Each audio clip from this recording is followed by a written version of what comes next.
Vous cherchez des résolutions pour la nouvelle année, des résolutions bonnes pour votre santé, utiles, pratiques et réalistes? Voici pour vous 10 résolutions à appliquer que je vais appliquer avec vous aussi.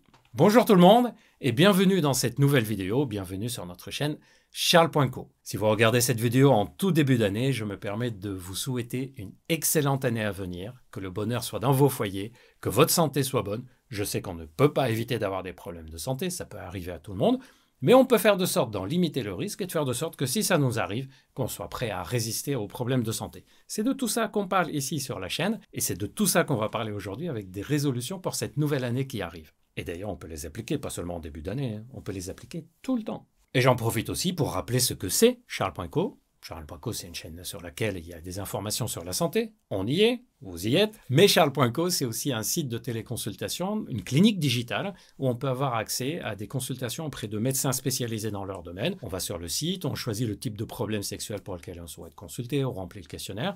Les médecins qui sont là, qui sont spécialisés en médecine sexuelle, souvent sont disponibles. D'ailleurs, souvent les rendez-vous sont tenus rapidement dans les 24 heures. La consultation a lieu par téléphone, par visio ou par messagerie sécurisée. Le médecin fait le diagnostic, vous donne des examens s'il y a des examens à faire, vous presserez aussi des traitements. En tout cas, si vous avez des problèmes de santé sexuelle ou tout autre problème de santé, ne restez pas seul à essayer de travailler de vous-même sans savoir si vous êtes en train de bien faire. Vous prenez l'avis de professionnels, ça peut être votre médecin, un médecin en ville, ou en téléconsultation si c'est plus simple pour vous. Et d'ailleurs, dans cette vidéo, je vais vous donner 10 bonnes résolutions à appliquer pour cette nouvelle année. Et c'est des résolutions que je vais appliquer aussi. Tous les conseils que je vous donne, j'essaye de les appliquer. D'ailleurs, je les essaye aussi pour voir si est-ce qu'il y a un problème avec, est-ce que c'est réalisable, est-ce que c'est réaliste. Et je vous assure que tout ce que je vous dis, j'essaye de l'appliquer. Et je vous assure aussi que ça fait un bien fou de s'occuper de soi-même. Voici sans plus tarder les 10 résolutions de santé que je vous conseille, que je vais appliquer avec vous pour cette nouvelle année. Premier conseil, régler et suivre mon horloge biologique. De quoi je parle? Je parle du fait d'avoir un sommeil efficace, réparateur. Parce que c'est dans le sommeil qu'il y a beaucoup de choses qui se passent, plein de choses de la santé qui se mettent en place. Notre système hormonal, notre système mental, notre système vasculaire. Bref, notre horloge biologique, c'est une base. Comment on fait ça? On va se coucher quand on a sommeil, pas quand on est fatigué. Vous voyez la différence entre sommeil et fatigue? Pas trop. La fatigue, c'est quand je sens que j'ai plus envie de faire des choses, j'ai du mal à m'y mettre, ça commence à me saouler, comme on dit, ça commence à me fatiguer physiquement. Ça, c'est de la fatigue. Le sommeil, c'est une sensation. On a les paupières qui commencent un peu à descendre, on a des petits frissons, on bâille, etc. Ça, c'est une sensation de sommeil. Donc, il faut aller se coucher quand on sent le sommeil. Pas quand c'est l'heure, ni quand on a le coup de fatigue. Quand on sent le sommeil. C'est notre corps qui est en train de nous dire c'est le moment d'aller se coucher. Et le deuxième principe, c'est de se réveiller à peu près à la même heure tous les matins, y compris les jours où on ne travaille pas, y compris des jours où on peut se reposer. En gros, régler et suivre l'horloge biologique, c'est je vais me coucher quand je sens que j'ai sommeil, ni avant, ni après, et je me réveille à peu près à la même heure. Je régule mon horloge biologique et ça me rendra beaucoup de service sur le plan de ma santé.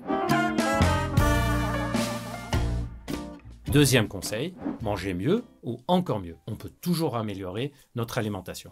Par exemple, garder les grandes lignes, diminuer la quantité de glucides qu'on mange, diminuer les sucres, diminuer la quantité de graisse animale. Apprenez aussi des nouvelles recettes. Alors, pourquoi cette histoire d'apprendre des nouvelles recettes? Parce que plus on prend plaisir à varier et plus on a des nouvelles recettes, plus on va manger des ingrédients variés. Donc, on va s'apporter des nutriments qui sont variés, différents, et donc ça va donner quelque chose de positif sur notre santé. Et en plus, plus on a des recettes différentes, des idées de plats différents, plus on va pouvoir inclure ou enlever tel ou tel type d'aliments qui ne sont pas corrects pour notre santé. Je vous ai fait plein de vidéos sur ce sujet, sur le sujet de l'alimentation. Vous pouvez aussi aller voir notre programme que vous pouvez voir sur Join Circle, un programme de rééquilibrage alimentaire complet. En tout cas, mieux manger fait partie des résolutions de la nouvelle année. Numéro 3, tabac, drogue, on arrête. Alcool, on diminue ou on arrête. Je vous ai fait là aussi plein de vidéos sur les conséquences du tabac sur la santé. En tout cas, parmi les bonnes résolutions, on doit avoir ça en tête. Tabac et drogue, on arrête. Alcool, on diminue ou on arrête. Numéro 4, faire du sport et marcher. Alors là, vous allez me dire, mais pourquoi il dit marcher si on fait du sport? c'est pas la même chose. Le fait de marcher, ça a un double impact. Ça a un impact sur l'activité physique, tranquille, détendue, mais c'est aussi un impact sur le mental. Et faire du sport, ça a un autre type de conséquences. Je vous ai fait là aussi plein de vidéos sur comment pratiquer l'activité physique sportive, comment faire du sport quand on veut prendre du muscle, ou quand on veut perdre du poids, ou quand on veut juste améliorer le fonctionnement sexuel. Tout ça, c'est sur la chaîne, vous pouvez aller voir. En tout cas, vous retenez que faire du sport de façon régulière et marcher de façon régulière doit faire partie intégrante des résolutions. Il y a déjà des conséquences positives sur notre santé, sur la santé des os, sur la santé cardiovasculaire, sur la santé métabolique, diminuer le risque de diabète, sur le moral et même sur la sexualité. Conseil numéro 5, les réseaux sociaux, je diminue, surtout à 2 moments clés. Les réseaux sociaux ont 2 conséquences. La première, c'est le fait qu'on regarde des écrans. Or, le fait de regarder des écrans, c'est de la lumière bleue. La lumière bleue peut abîmer notre fabrication de mélatonine, ce qui va déréguler notre horloge biologique dont j'ai parlé au tout début. Donc, déjà, l'écran en lui-même est mauvais. Mais les réseaux sociaux, c'est aussi une occupation de notre état mental, énergie.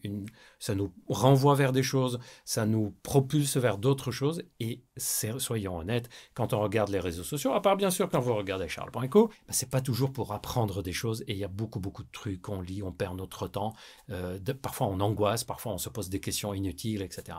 Et d'ailleurs, il y a 2 moments clés où je vous conseille de définitivement éliminer les réseaux sociaux. Premièrement, au réveil le matin. C'est le moment le plus néfaste de regarder les réseaux sociaux. Pourquoi? Parce qu'on vient de se réveiller, on vient de sortir des phases de sommeil profond, paradoxal. Notre cerveau est en train d'émerger tout doucement et on va tout doucement attaquer notre vie du quotidien en étant en énergie positive. Et là, le fait de regarder les réseaux sociaux, tout d'un coup, on se balance dans un état de stress, puisque le cerveau va le ressentir comme tel, et on va recevoir des lumières artificielles, alors que normalement, au réveil, on devrait être exposé plutôt à des lumières naturelles, ouvrir les fenêtres, les volets, s'exposer à des lumières naturelles, et on a des conséquences négatives. Le deuxième moment, c'est au coucher. Pourquoi au coucher? Parce que contrairement à ce qu'on imagine, c'est quelque chose qui est néfaste pour l'endormissement. Je sais que certaines personnes regardent beaucoup les réseaux sociaux le soir pour s'endormir. Croyez-moi, il vaut 1000 fois plus lire pour provoquer l'endormissement. Et en plus, souvent intellectuellement, les conséquences sont différentes. Donc vous retenez, les réseaux sociaux ont diminué, surtout à 2 moments clés. Le matin au réveil et le soir au coucher. Résolution numéro 6, ne pas attendre d'avoir des moments de plaisir et de bien-être, mais de les inclure volontairement dans notre agenda. Vous avez remarqué, quand on a une vie avec beaucoup d'occupations, comme beaucoup de personnes, on a plein de choses à faire, le travail, s'occuper parfois de la maison, de la famille, les préoccupations personnelles, etc. On finit par réduire le temps où on se fait plaisir en se disant « bon, c'est pas prioritaire et je ferai ça un peu plus tard ». Sauf qu'un peu plus tard, la vie de tous les jours ne le permet pas. Or, le fait de se le noter en disant « tel jour, telle heure, tel week-end, une fois par mois », à tel moment, c'est noté dans l'agenda, c'est noté dans mon programme, je vais me faire plaisir et voilà ce que je vais faire pour me faire plaisir. Ça a 2 conséquences. La première, c'est qu'on est sûr que c'est quelque chose inclus dans notre programme, dans notre agenda, et donc on ne va pas courir après le temps pour l'avoir. Et deuxièmement, le fait de savoir que dans quelques jours, dans une semaine, dans 2 semaines, dans un mois, j'ai un moment de plaisir que je me suis octroyé, le fait de le savoir, ça me permet de mieux vivre la période de stress que je vais vivre dans les prochains jours ou prochaines semaines. Conseil numéro 7, perdre du poids si on en a besoin. Et je vais être plus précis, perdre en tour de taille. La question n'est pas de perdre du poids juste pour perdre du poids, la question est de sentir que notre tour de taille diminue, puisque toutes les études qui sont faites sur ce sujet ont montré que le tour de taille a des conséquences néfastes sur la sexualité, sur le risque cardiovasculaire, sur les maladies métaboliques, sur les maladies même au niveau du foie. Ça veut dire que quand vous sentez que vous avez pris du poids au niveau du ventre, il faut le reperdre. Et donc la résolution pour cette nouvelle année est la suivante. Si je sens que je suis serré dans ma ceinture, c'est pas la ceinture que je dois changer, c'est mon tour de taille que je dois diminuer. Conseil numéro 8. Apprendre à repérer et éviter le stress. Dans notre vie de tous les jours, on n'a pas forcément conscience quand on est en train de monter en niveau de stress ou de fatigue mentale ou de surcharge mentale. Puis surtout les personnes qui ont l'habitude d'être dedans. Or, même si on tient le coup, on ne tient jamais le coup à n'importe quel prix. On finit toujours par craquer à un moment ou à un autre. Et pas de chance, souvent on craque au mauvais moment. Donc, prenons toujours conscience, et j'apprends à le faire avec vous, prenons toujours conscience de est-ce que là, en ce moment, je suis en stress, en irritabilité, en anxiété, en nervosité? Est-ce que je sens que je suis en niveau mental très élevé de surcharge mentale? Donc régulièrement dans la semaine, se poser une question qu'on n'a pas l'habitude de se poser. Et c'est la résolution.